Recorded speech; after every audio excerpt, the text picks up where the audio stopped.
नमस्कार मंडळी, तुम्हा सर्वांचं नवीन एका व्हिडिओमध्ये खूप खूप स्वागत आहे.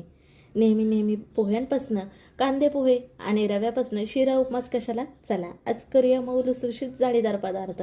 अगदी आठवड्यातनं 2 वेळा तर कर म्हणतील बरं का, इतका छान जबरदस्त होतो. आता हा नेमका काय आहे पाहण्यासाठी व्हिडिओ मात्र कुठेही स्किप न करता शेवटपर्यंत बघा.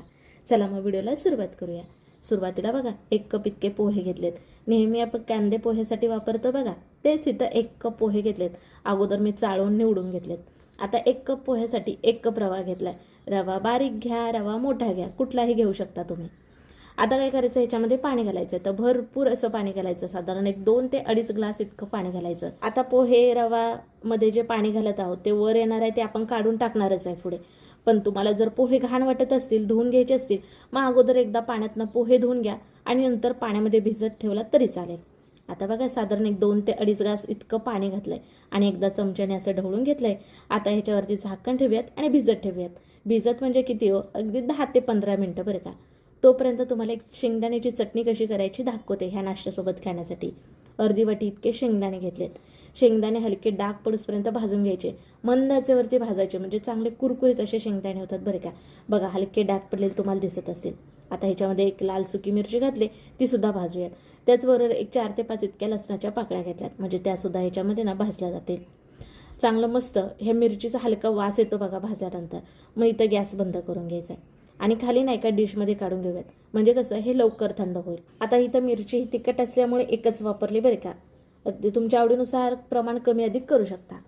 आता इथं थंड झाले बघा आणि शेंगदाणे छान कुरकुरीत भाजलेत. आता ह्याच्यावरचे जे साल आहेत ते सहज निघतात, तुम्ही काढू शकता इथं, पण मी काढणार नाही बरं का हे साल. आता हे सर्व थंड झालंय, त्याच्यामुळे मिक्सर जारमध्ये काढून घेतलंय आणि मिक्सरला एकदा फिरवून घेऊयात. बारीक चांगलं दळलं गेलंय बघा. आता मध्यम आकाराचा लाल बुंद टॅमॅटो रफली चिरला होता, तर तो इथं टॅमॅटो घातला. त्याचबरोबर चवीनुसार मीठ घालूयात आणि हे चांगल्या प्रकारे वाटावं ह्याच्यासाठी पाव ग्लास इतकं पाणी घालूयात. आता टॅमॅटोच्या ऐवजी चिंच भिजवून चिंचेचं कोळ तुम्ही ह्याच्यामध्ये वापरू शकता. आता बघा थोडंसं भरड वाटते म्हणून थोडंसंच पाणी घालून एकदम मस्त पेस्ट असं वाटून घेतलं बघा. अगदी चांगल्या प्रकारे मस्त इथं वाटलेलं आहे. तुम्ही नेहमी आपण नाश्त्यासोबत खाण्यासाठी बघा खोबऱ्याची, फुटाण्याची अशी चटणी करतो, पण आज टॅमॅटो आणि शेंगदाण्याची चटणी केली. अगदी चवीला चटपटीत छान लागते. आता तयार चटणी एका बाउलमध्ये काढून घेतली. चटणी जरा जास्तच घट्ट आहे म्हणून थोडं पाणी घालून जरा पातळ करूयात. चटणी तुम्हाला कितपत घट्ट पातळ हवी ना, त्याच्यानुसार पाणी घालू शकता तुम्ही. अति पातळ सुद्धा करायची नाही बरे का. आता हे चटणीला आपण फोडणी देऊयात. त्याच्यासाठी फोडणी पत्रामध्ये अर्धी पळी तेल गरम करून घेतलंय. त्याच्यामध्ये मग अर्धा चमच मोहरी, अर्धा चमच जिरे, काही कढीपत्त्याची पानं घातले. त्याचबरोबर हिंग सुद्धा थोडं घातलंय. फोडणी चांगली तडतडायला लागली की चटणीवरती घालून हे मिसळून घेऊया. बघा पटकन कुठल्याही नाश्त्यासोबत खाण्यासाठी चटणी ही तयार झाली. तुम्ही आंबोळी, डोसा किंवा वेगवेगळ्या प्रकारचे उत्तापा वगैरे करत असाल ना डाळीचे वगैरे, त्याच्यासोबत खाण्यासाठी ही शेंगदाण्याची चटणी नक्कीच करून बघा. मस्त लागते, मला खूप आवडते बरे का. चटणी तयार झाली, बाजूला ठेवूयात. आणि तोपर्यंत बघा रवा आणि तांदूळ जे पाण्यामध्ये भिजत घातलं होतं ना, चांगल्या प्रकारे भिजले बघा. आता जरा सुद्धा ह्याला हलवायचं नाही. वरचं जेवढं घाण पाणी दिसतंय ना, तेवढं हे निथळून घ्यायचं आहे बघा. हे काढून टाकायचं, पाणी आपल्याला वापरायचं नाही. आता हे बाजूला ठेवूयात.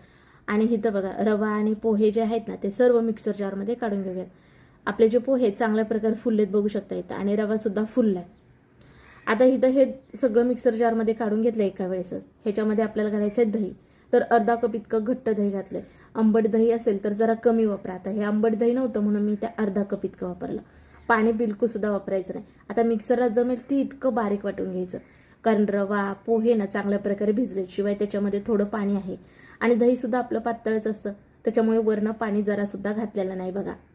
एकदम स्मूथ असं वाटून घेतलंय. आता हे वाटून झालं ना, एका बाउलमध्ये काढून घेऊयात.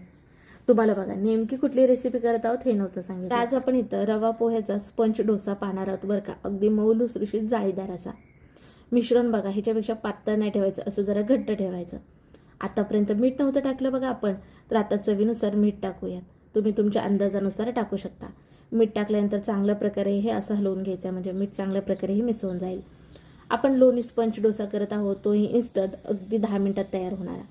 म्हणून ह्याच्यामध्ये घालत आहे सोडा. अगदी चिमूटभर इतकाच घालायचा बरं का. सोड्याच्या ऐवजी तुम्ही इनो सुद्धा वापरू शकता. आता चांगल्या प्रकारे फेटून घेऊयात. तुम्ही म्हणाल सोडा इनो नसेल वापरायचं तर नाही वापरला तर चालेल, पण आपण जो स्पंज डोसा करत आहोत ना, त्याला जाळी पडणार नाही, बस इतकंच होईल, बाकी काही नाही. आता हे चला चांगल्या प्रकारे फेटून झालं, गॅसकडे वळवूयात. तर गॅसवरती तवा ठेवला आहे. तव्याला हलकंसं तेल टाकून ना पुसून घेतलं आहे बघा तवा. आणि काय एक पळीभर इतकं मिश्रण घ्यायचं आहे. दुसरं काहीच करायचं नाही. मध्यभागी अशा प्रकारे घालून घ्यायचं बघा. आणि हलकं ना असं पसरून घ्यायचं. मग ती जाड तर व्हायला नको ना म्हणून असं. पण पातळ घालायचं नाही बरं का, कारण हा स्पंज डोसा असल्यामुळे पातळ घालायचं नाही. असा जरा जाडच ठेवायचा. हलकं इथं पसरून घेतलंय बघा. गॅस खाली बारीक ठेवलेला आहे. आणि बघा ह्याला जाळी बघा. वाव, अगदी मस्त यायला लागलेली आहे. चांगल्या प्रकारे जाळी आली. आता वरची बाजू सुकेसपर्यंत हे आपल्याला खाली काढून घ्यायचं नाही. तुम्ही एका बाजूनी भाजू शकता किंवा दोन्ही बाजूनी भाजू शकता. आता इथं मी तुम्हाला दोन्ही बाजूनी सुद्धा भाजून दाखवणार आहे. सुरुवातीला बघा वरची बाजू सुकली की असं पलटी करून घेऊयात. आणि खाली बाजू सुद्धा हलकीशी ना भाजून घेऊयात. पण गॅस मात्र बारीक ठेवायचं आहे बरं का, नाही तर फास्ट गॅसवरती ना लगेच भाजलं जाईल, पण आतनं थोडंसं कच्चं वाटेल म्हणून. वाव, मस्त इथं स्पंज डोसा तयार झाला. खाली असा जाळीवरती काढायचा, जेणेकरून वाफेमुळे ना खालून तो ओलसर होणार नाही. तुम्हाला आणखीन एक इथं दाखवते. ते म्हणजे काही नाही, दरवेळेस तव्याला तेल किंवा तूप लावायची गरज नाही. मध्यभागी मस्त एक पळीभर इतकं मिश्रण घालायचं. जरासुद्धा व्हिडिओ इथं मी कुठे स्किप केलेला नाही. जाळी पडताना तुम्हाला इथं दाखवत आहे बघा. हलकं थोडंसं पसरून घ्यायचं. आता बघा मुलांच्या शाळा सुरू होत आहे, शिवाय रोज रोज नाश्त्याला काय द्यायचं ते सुद्धा सुचत नसतं. मग तुम्ही अगदी 10 मिनिटात नेहमीच्याच रवा पोह्यापासून ना असा स्पंज डोसा करू शकता. आता तर इथं साधा मी प्लेन ठेवलाय, पण तुम्ही मसाला स्पंज डोसा करू शकता बरं का. जसं की ह्याच्यावर ना तुम्ही कांदा, टॅमॅटो बारीक चिरून, हिरवी मिरची, त्याचवर खिसलेलं गाजर असं घालू शकता. थोडंसं मीठ, हळद, लाल तिखट भुरभुरून वरून घ्यायचं. अगदी मसाला स्पंज डोसा तुमचा होईल. छान लागतो खायला. आता हा सुद्धा इथे काढून घेतला. आता तुम्हाला जर मोठा आपण नेहमीचा डोसा करतो तसा जर करायचा असेल, तो कसा करायचा सांगू का. तव्यावरती पाणी शिंपडायचं, तवा पुसून घ्यायचा, मध्यभागी मिश्रण घालायचं आणि बघा एका दिशेने दुसऱ्या दिशेकडे अशी पळी आपल्याला गोल गोल फिरवत राहायची आहे. आणि मस्त इथं गोल गरगरीत असा आपला हा डोसा होतो. आता हा डोसा देखील मध्यम आचेवरती बारीक गॅस करून चांगल्या प्रकारे भाजायचा, म्हणजे हलका कुरकुरीत छान होतो बघा. बघा डोशाला देखील रंग छान आलाय का नाही. आणि मस्त गरम गरम खायला भारी लागतो बरं का. वाव, बघू शकता. आता इथं मस्त माझ्याकडे ड्रायफ्रूट लाडू आहे. ह्याचा व्हिडिओसुद्धा मी आपल्या चॅनलवरती शेअर केलेलाच आहे. शॉर्टमध्ये सुद्धा आहे, लॉंगमध्ये सुद्धा आहे. इथं आपली चांगल्या प्रकारे टॅमॅटो शेंगदाण्याची चटणी आणि मस्त हा गरमागरम डोसा. असा डोसा असेल किंवा असा नाश्ता असेल तर कोणाला आवडणार नाही. या चटणीसोबत खूप छान लागतो. नक्की अगदी तुम्ही एकदा तरी हा डोसा आणि ही चटणी करून बघा. खूप खायला छान लागतो बरं का. तसं बघायला गेलं तर डोसा करायचं म्हणलं तर डाळ तांदूळ आदल्या दिवशी भिजत घालायला लागते, वाटावी लागते, तेव्हा दुसऱ्या दिवशी डोसा असा होतो बरं का. पण इतर वेळेस तुम्हाला जर करायचं असेल मग मात्र तुम्ही नेहमीचेच पोहे आणि रवा वापरून तुम्ही असा स्पंज डोसा किंवा हा डोसा करू शकता. इथं स्पंज डोसे करून घेतलेत आणि बघा मी हातामध्ये घेताच तुम्हाला समजत असेल, अगदी जाळीदार, मऊ, लुसलुशीत, हलका फुलका असा डोसा झालाय. अगदी ओटाने खाता येईल इतका छान झालाय बघा. तुमच्याकडे जर लोणी असेल ना, मग ह्याच्यावरती लोणी घालू शकता. लोणी स्पंज डोसा तुमचा इथे तयार झाला. आणि बघा हे जे मिश्रण केलं ना आपण डोशासाठी, त्याच्यामध्ये दही घातलं होतं. दह्यामुळे आंबटसर चव येते, चवीला छान लागतो.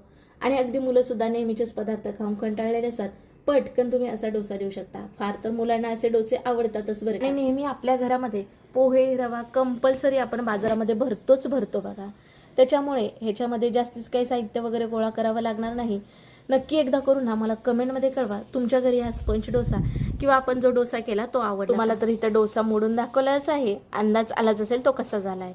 व्हिडिओ कसा वाटला ते सुद्धा नक्की कळवा. व्हिडिओ आवडल्यास पटकन एक लाईक ठोका, व्हिडिओ शेअर करा आणि हो नवनवीन व्हिडिओ पाहण्यासाठी चॅनलला सबस्क्राईब करा. चला पुन्हा भेटू नवीन रेसिपीमध्ये.